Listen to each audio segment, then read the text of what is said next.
Dear viewers, आज मैं detail में डिस्कस करने वाली हूँ कि कैपेसिटर बैंक की रेटिंग क्या होनी चाहिए, पावर फैक्टर बढ़ाने के लिए हम क्या परचेज करते हैं और केवीएआर की वैल्यू क्या होगी, हम कितने केवीएआर का कैपेसिटर बैंक परचेज करेंगे। पावर फैक्टर अगर आपको इम्प्रूव करनी है तो आप परचेज करते हैं मार्केट से कैपेसिटर बैंक। कैपेसिटर बैंक की क्या रेटिंग होनी चाहिए, इसकी रेटिंग जो होती है वो होती है केवीएआर में, इसकी रेटिंग क्या होनी चाहिए, कितने केवीएआर के आप कैपेसिटर बैंक मार्केट से परचेज करेंगे। तो इसके लिए एग्जांपल के तौर पर मैं आपको एक क्वेश्चन यहाँ पर समझा रही हूँ। सपोज आपके घर का लोड 5 किलोवाट है और पावर फैक्टर, अगर आप अपना बिल देखेंगे तो आपको वहाँ पर पावर फैक्टर दिख जाएगा कि आपका पावर फैक्टर क्या है। सपोज पावर फैक्टर 0.5 है। इस केस में आप यहाँ पर पेनाल्टी पे कर रहे होते हैं। 5 किलोवाट का लोड है, पावर फैक्टर है 0.5, लेकिन आपको जो स्टैंडर्ड पावर फैक्टर रखनी होती है तो पावर फैक्टर आप मिनिमम जो रखेंगे वो है 0.9। मिनिमम आपको ये स्टैंडर्ड वैल्यू मेंटेन करनी पड़ती है पावर फैक्टर की। 0.9 पावर फैक्टर रखनी है आपको, लेकिन आपकी पावर फैक्टर 0.5 है। तो अब केवीएआर की रेटिंग हम कैसे पता करें कि हम कौन सी कैपेसिटर बैंक लें, कितने केवीएआर की कैपेसिटर बैंक परचेज करें। तो मैं यहाँ पर आपको पावर एंगल ट्रायंगल यहाँ पर समझा देती हूँ थोड़ा सा डिटेल में। ये है आपका पावर फैक्टर ट्रायंगल, ये एंगल आपकी होती है थीटा, ये है आपकी किलोवाट, ये है आपकी केवीएआर और ये है आपकी केवीए। केवीएआर इंडक्टिव लोड की वजह से अगर केवीएआर ये है तो आप कुछ कैपेसिटिव लोड, जिसे मैं कैपेसिटर बैंक बोल रही हूँ, जो इसकी मेजरमेंट होगी, जितनी केवीआर ऊपर है अगर उतनी केवीआर नीचे होती है तो कैंसिल हो जाएगी ओवरऑल। ये और ये मैं यही चाहती हूँ कि ये कैंसिल हो जाए ताकि हमारा थीटा जो है वो 0 को रीच करे। अगर थीटा 0 डिग्री होती है तो कॉस थीटा यानी कॉस 0 यानी 1 ये रीच करती है, पावर फैक्टर 1 हो। तो हम चाहते हैं कि थीटा मिनिमम हो, जितना कम हो सके। थीटा को मिनिमम करने के लिए हमें केवीआर की ज़रूरत पड़ रही है, यानी कैपेसिटर बैंक, जो कि मैंने नीचे डायग्राम में दिखाया, ये दोनों एक दूसरे को कैंसिल आउट करेगा। तो इस केस में पावर फैक्टर 0.5 है और 5 किलोवाट का लोड है, तो केवीए आप निकाल सकते हैं। केवीए का जो फॉर्मूला होता है वो होता है kilowatt divided by power factor. तो इस केस में क्या हो जाएगा, किलोवाट क्या है हमारा, किलोवाट है हमारा 5 किलोवाट, पावर फैक्टर है हमारी 0.5। तो केवीए की रेटिंग आप निकाल लेंगे। यहाँ पर केवीए कितनी आ जाएगी, 5/0.5 मैं आपको शो करती हूँ, 5 डिवाइडेड बाय 0.5। तो केवीए आ गई आपकी 10 केवीए। तो इस केस में केवीए हो गई 10 और इस केस में लोड तो आपका सेम रह गया, आपको पावर फैक्टर बढ़ानी है। तो इस केस में यहाँ पे आप केवीए अगर निकालेंगे, अगेन आप सेम फॉर्मूला यूज करेंगे। इस केस में केवीए, ध्यान रखेंगे ये मैं केवीए निकाल रही हूँ, केवीएआर नहीं निकाल रही हूँ। केवीएआर रिएक्टिव पावर होता है, केवीए एपेरेंट पावर होती है और किलोवाट ट्रू पावर होता है। मैंने प्रीवियस वीडियो में डिटेल में डिस्कस किया हुआ है। केवीए किलोवाट अपन पावर फैक्टर, अगेन आप सेम फंडा अपनाएंगे। यहाँ पर किलोवाट कितनी है, 5 किलोवाट, और पावर फैक्टर इस केस में कितनी है, 0.9, जो आप चाह रहे हैं कि हमारी कम से कम 0.9 रहे। तो 5/0.9 आप करेंगे इस केस में। अगेन मैं शो करती हूँ आपको, 5 डिवाइडेड बाय 0.9, ये वैल्यू आ रही है 5.55। तो मैं यहाँ पर लिख दे रही हूँ 5.55। ये हो गई केवीए की वैल्यू। अगर केवीए हमें मिल गई तो केवीएआर क्या हो जाएगी, आप पावर फैक्टर ट्रायंगल से यहाँ पर देखेंगे केवीएआर क्या हो जाएगी, स्क्वायर रूट ऑफ केवीए का स्क्वायर माइनस किलोवाट का स्क्वायर। इस फॉर्मूला से मुझे मिलेगा केवीएआर पावर फैक्टर ट्रायंगल। आप देखेंगे ट्रायंगल का रूल तो यही है। तो यहाँ पर आप फाइंड आउट करेंगे, केवीए की वैल्यू मैंने अभी जस्ट फाइंड आउट की, ये आ गई 10 का स्क्वायर माइनस किलोवाट क्या है, 5 किलोवाट का लोड है आपके घर का, तो 5 का स्क्वायर। अगर इस वैल्यू का आप निकालते हैं 10 × 10 100 माइनस 25 यानी 75 का स्क्वायर रूट हो जाएगा। तो मैं करती हूँ 75 का स्क्वायर रूट।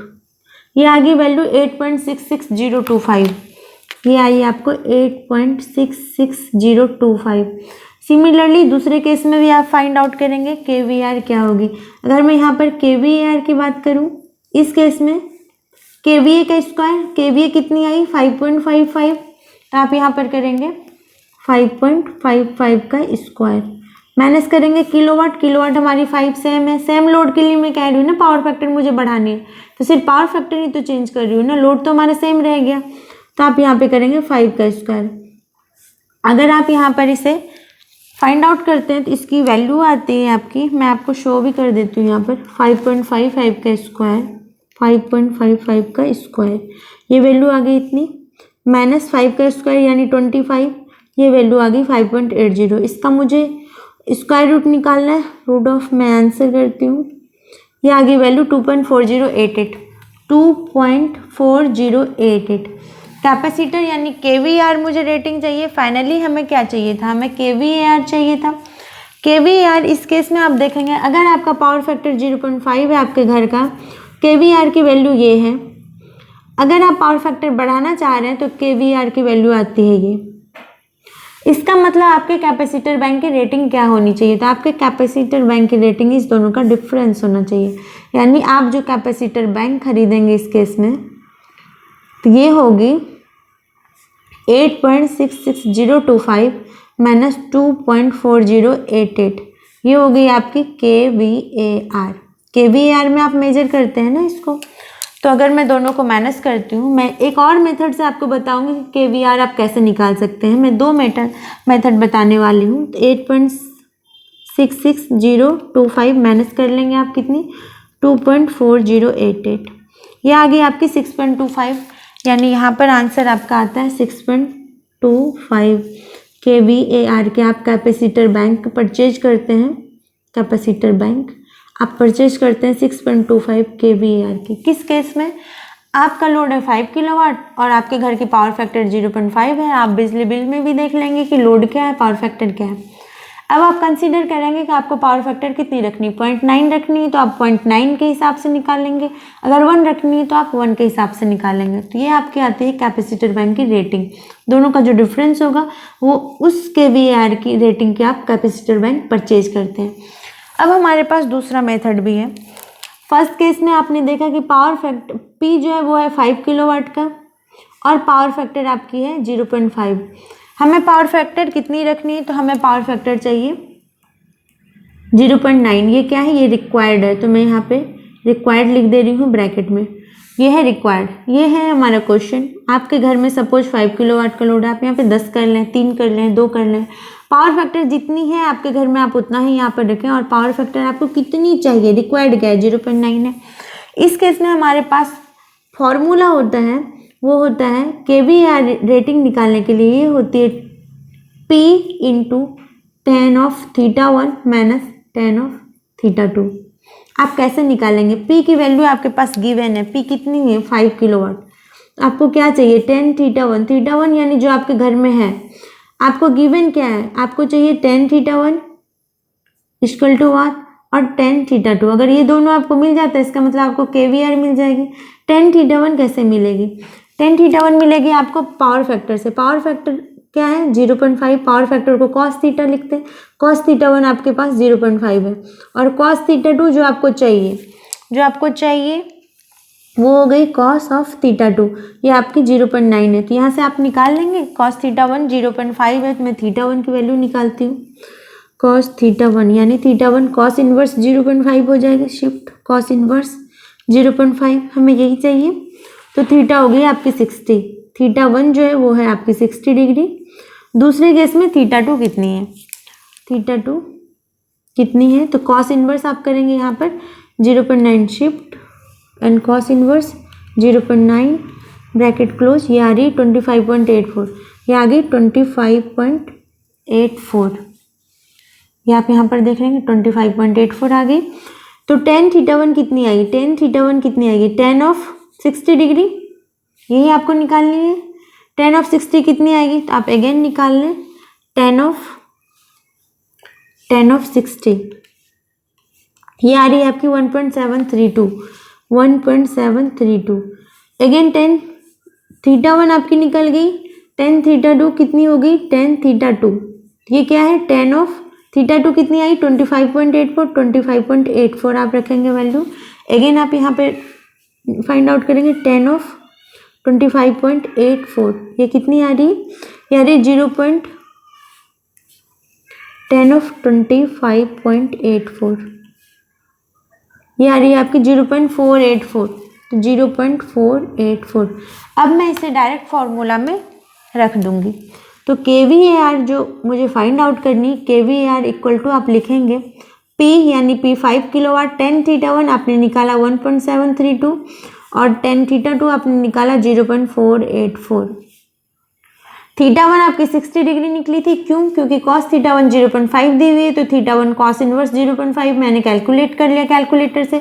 cos θ2 जो आपको रिक्वायर्ड है 0.9, तो θ2 आपने निकाला cos इनवर्स 0.9 कैलकुलेटर से। अगेन वैल्यू आ गई, θ1 आ गई तो tan 60 में निकाल लूंगी tan θ1, tan θ2 यानी tan 25.84 वैल्यू मेरी आ गई। अब मैं यहाँ से इसको कैलकुलेट करती हूँ, 1.732 माइनस करूँगी 0.484 इंटू कर लूँगी 5, ओवरऑल कैलकुलेट कर 6.24। आप देख रहे हैं कि इस केस में भी मेरी kVAR रेटिंग जो आई, कैपेसिटर बैंक की जो रेटिंग आई, कैपेसिटर बैंक kVAR मैंने फाइंड आउट किया है, कैपेसिटर बैंक 6.24 kVAR की आप परचेज करेंगे। तो मैंने दो तरीके से कैलकुलेट किया कि आपके कैपेसिटर बैंक की रेटिंग क्या होनी चाहिए। एक तो तरीका था कि मैं पावर फैक्टर ट्रायंगल से मूव की, ये था आपका पावर फैक्टर ट्रायंगल, और यहाँ से पावर फैक्टर 0.5 और जो चाहिए आपको 0.9 मूव की मैं। मेरे पास दो kVAR रेटिंग आई, दोनों का डिफरेंस जो होगा उस रेटिंग के आप कैपेसिटर बैंक परचेज कर लेंगे। और दूसरा एक सिंपल तरीका मैंने लिया कि हमारे पास एक फॉर्मूला है kVAR निकालने का, वो है P into tan of θ1 minus θ2, tan of θ2। tan θ1 यानी cos θ1 गिवन है तो आप tan θ1 आराम से निकाल सकते हैं, cos θ2 भी गिवन है तो tan θ2 आप निकाल सकते हैं। आप यहाँ पर भी ट्रायंगल बना सकते हैं और ट्रायंगल से निकाल सकते हैं।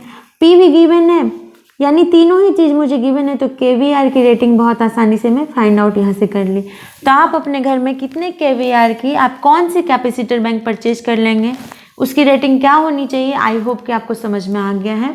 और अगर कोई भी क्वेरी होती है तो आप कमेंट बॉक्स में फ्रीली पूछ सकते हैं। Thank you very much.